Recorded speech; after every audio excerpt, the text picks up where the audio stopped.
Hello, welcome to the first instalment of my Studio Ghibli series, where I'll be taking a look at one of the most unique sets of animated movies and Japanese media exports ever to make its way into the Western mainstream. Renowned for their often ethical moral undertones, profoundly animated vehicles, and determined female leads, the Ghibli movies are in many ways a far cry from the animated features we see here in the West. Rather than the overt love stories and formulaic romantic conclusions of most 20th century Disney movies, Hayao Miyazaki and his team often opted for some more existential and essential themes concerning nature and the world around us, perhaps most poignantly in this first movie, Nausicaa of the Valley of the Wind.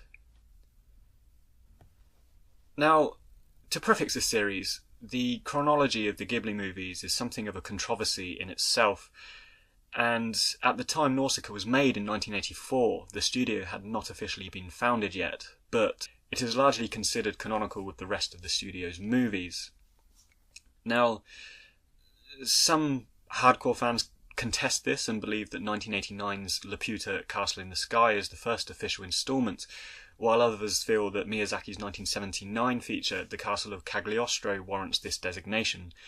But for my part, and being a collector of the Optimum releasing editions, which are now it's now owned by Studio Canal, I am going to be quite straightforward with this and start the talk with Nausicaa, simply because, in this collection of movies by Studio Canal, Nausicaa is designated as the first movie. Now, on the note of the editions, I've been watching the Optimum releasing edition, and I think most currently available editions of this movie are from the 2005 dub by Disney, and this features the voice talents of Patrick Stewart and Uma Thurman. And the 2005 version marks the first time, actually, we see the original edit of Nausicaa available in the West too, because the initial 1985 release, which was titled Warriors of the Wind, was so heavily cut that the environmental overtones and the core story pretty much was rendered unintelligible. And there's a popular story that after seeing the edited version, the producer Toshio Suzuki sent Harvey Weinstein, who was then the owner of Miramax, a katana sword with a note attached to it saying no cuts, which as it turns out was the least of Harvey's crimes, but suffice it to say that no Studio Ghibli movie has since been edited down for a Western release. Now, seeing Nausicaa in its original format, we straightaway see a film that takes itself quite seriously, or at least more so than the subsequent Ghibli releases.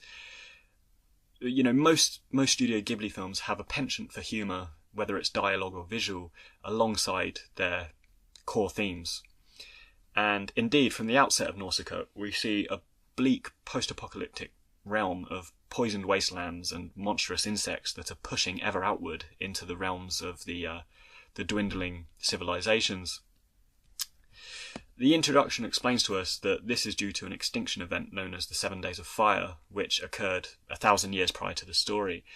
And this extinction event gave way to a new stage of toxic evolution, creating monstrous insects and a poisonous jungle that's spreading out and infecting the remnants of mankind.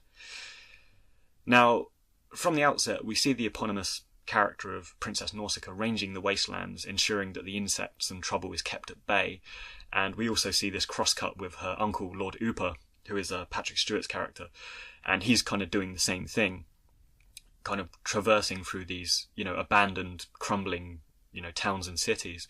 So this establishes a firm context for the devastation and the post-humanity world that we're kind of inhabiting here.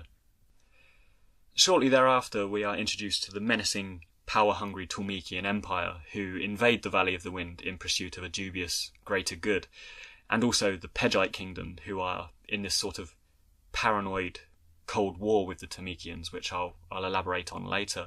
But suffice it to say, this context establishes a mutual mistrust between these two nations, and it creates a rift and a core plot point that will see mankind thrust into another potential end-of-world event. And it's, largely down to Nausicaa and the wholesome people of the valley to put a stop to this. Now, turning to the thematic qualities and uniqueness of Nausicaa, I think it's firstly interesting to note that there's no overt antagonist and climactic defeat of a foe at the end of this film, but rather the movie considers mankind as a fundamentally troubled and emotionally tumultuous entity. The film is about survival and the fear and mistrust that is attributable to that. It's about tribalism and factionalism and imperialism, but it doesn't bash the viewer over the head with these things, and, it doesn't present the Empire or the Tamekians as a universally faceless bad guy. It merely presents them as vehicles for humankind's progress and their ongoing desire and necessity for survival, that sees, kind of common sense and sentimentality kind of erode over time, particularly in the wake of paranoia, which escalates, quite often to the point of warfare. And to counter this in the film, we have Nausicaa, who is of course the main protagonist, and she is presented as a voice of reason, and her peculiar kinship and understanding of the wasteland's insects, which the rest of mankind hates and reviles, posits her as a progressive and conciliatory sort of person, and she sees the insects more as a part of a natural symbiotic cycle rather than an invader that needs to be destroyed. In terms of themes and allegory, which Nausicaa is steeped quite heavily in, the 7 Days of Fire, which establishes the setting of this world, has very close connotations to nuclear warfare, and thus emerges this allegorical undertone of mankind's impact on nature and one another, which defines much of Nausicaa's thematic and narrative trajectory. The remnants of the warrior gods that nearly destroyed humanity also, of course, give way to the toxic wasteland that now threatens mankind's extinction, and Hayao Miyazaki's inspiration for this jungle, along with the insects that mutated to survive in it, has real-world connotations with the poisoning of Minamata Bay in Japan. Now, the Minamata Bay poisoning and the subsequent Minamata disease occurred during the 1960s, and basically a well-known fishing spot had become significantly polluted by mercury in wastewater, and instead of kind of dying off, although much of it did, the wildlife and the fish present in the water adapted to survive in this environment. The fallout of this, however, was, people were still fishing here. They'd make food out of the fish, and subsequently they became severely poisoned and disabled. I mean, if you Google Minamata disease, you can see, it's got quite horrifying effects that occurred. But this adaptive quality of the wildlife to be able to survive in that, and its subsequent impact on humanity, is a very close correlation with the events of Nausicaa and the insects that kind of spread outward into the remaining civilizations.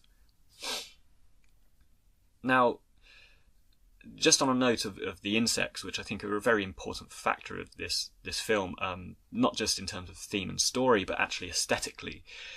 If we think about Ghibli movies in general, they've always had stark creature creations that are now ingrained in popular consciousness.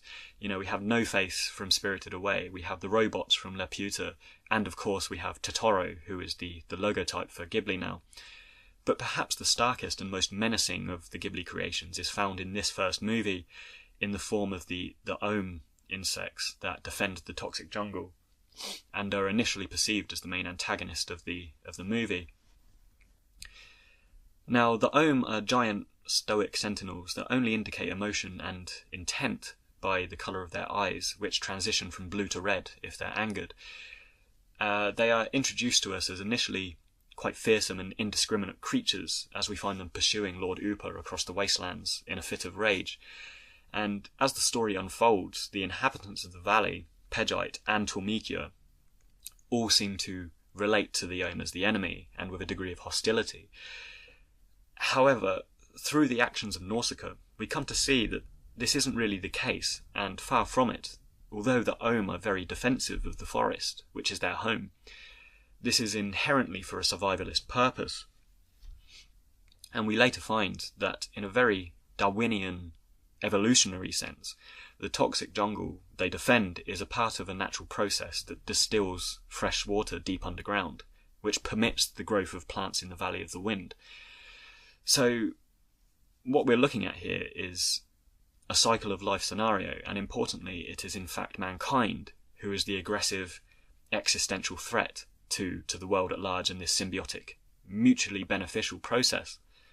Now, I've already mentioned Pejite and Tormiki a couple of times, but in terms of the context of the film and the events that take place, both of these nations are seeking out ways to wrestle power from one another and destroy the toxic forest for good.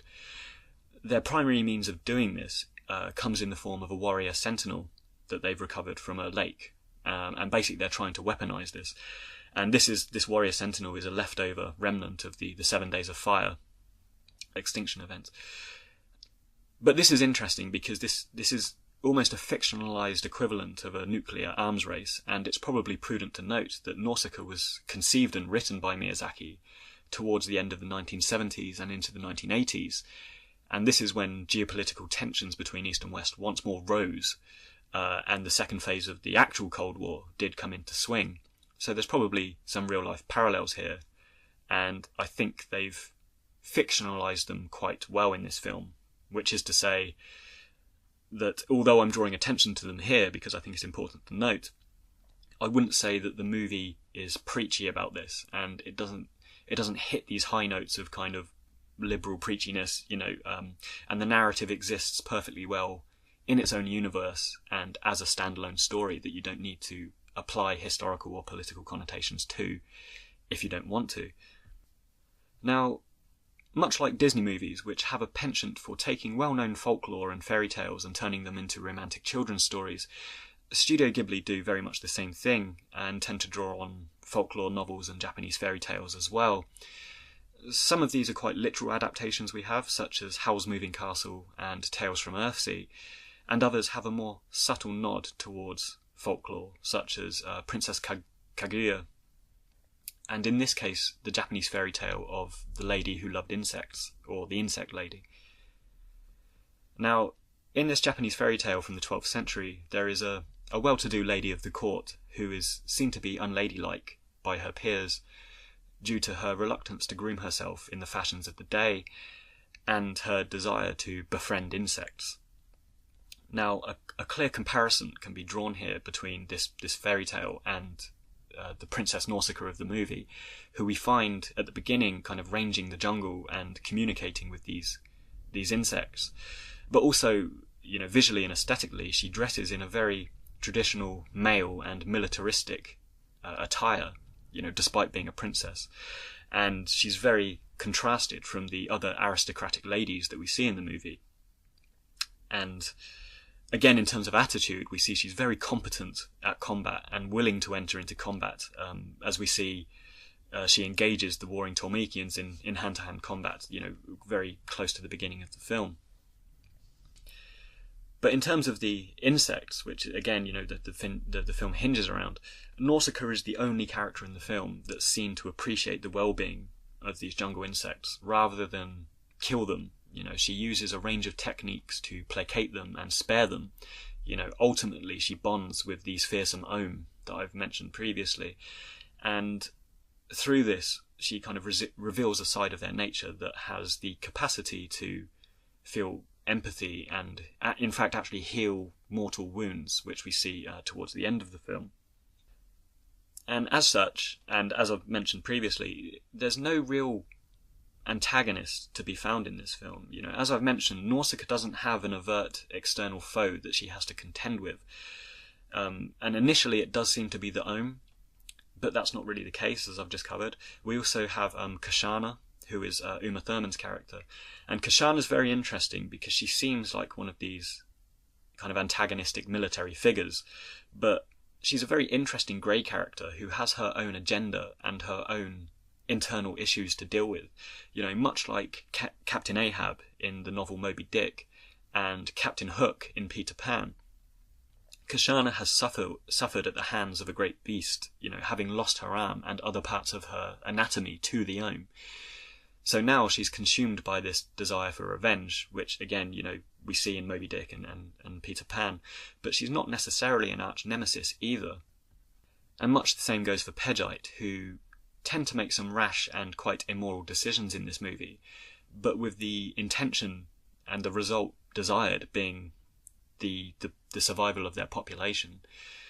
So the symptoms of antagonism in this movie are emotional rather than physical manifestations of evil. Fear and greed play a prominent part in mankind's warring, and even the Ohmu, who are usually docile, are only driven to destroy when they've been provoked. So it's quite an interesting take on the ethics of morality and antagonism, and it's a series of unfortunate decisions on the part of mankind that inherently propels the movie into its darkest moments.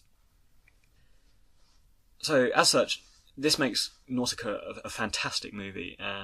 It's both entertaining and drives home a sort of meaningful message that sets it apart from its contemporaries, and particularly this lack of external evil, which is quite formulaic and occurs in most films you can go and watch. I think it sits well as a introduction to the franchise, because Ghibli, they tend to steer away from this external forces, kind of antagonism. So it's a great introduction to the franchise, and for anyone embarking on their Ghibli experience, and kind of wanting to get into this franchise, I think it's probably one of the best you can start with. But it's also prudent to note that it's more sober in its storytelling than later installments that tend to bring comedy to the forefront of their narrative.